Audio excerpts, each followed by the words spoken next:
अस्सलाम वालेकुम नाज़रीन, उर्दू टीवी चैनल में खुशामदीद।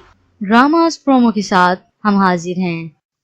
ड्रामा सीरियल कैद एपिसोड 15 में आप देखेंगे रिहाम अपने वालिद का आखिरी दीदार करने अपने घर जाती है तो उसका भाई उसे धक्के देकर वहां से निकालता है और उसी वक्त आशिर उसे वहां लेने पहुंचता है। लेकिन रिहाम के साथ ऐसी बदसलूकी देखकर आशिर का दिल मोम हो चुका है। वो रिहाम को उसका हक दिलाते हुए कहता है कि इसका पूरा हक है कि अपने बाप की मैयत के साथ बैठे।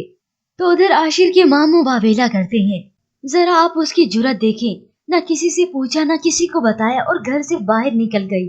ये सुनते हुए आपा भी कहती हैं तौफीक मियाँ अपनों की मौत दिल से डर और खौफ निकाल देती है। मरने वाला उसका बाप था, वो भी अपने बाप को बहुत चाहती होगी।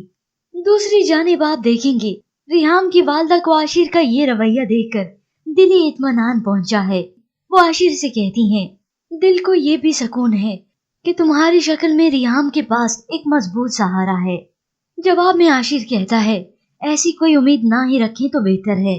अगले सीन में दिखाया जाता है आशिर रिहाम को लेकर वापिस आ चुका है, जिसके बाद आशिर की वालदा रिहाम से कहती हैं, गम याद में और तकलीफ मरने वाले की लिए दुआ में बदल जाती है, लेकिन अपने सामने रोज लोगों को मरते देखना न बर्दाश्त में है और ना ही फितरत में।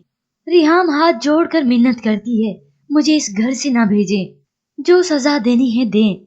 जिस पर सोफिया बेगम कहती हैं, सजा चाहिए ना तुम्हें।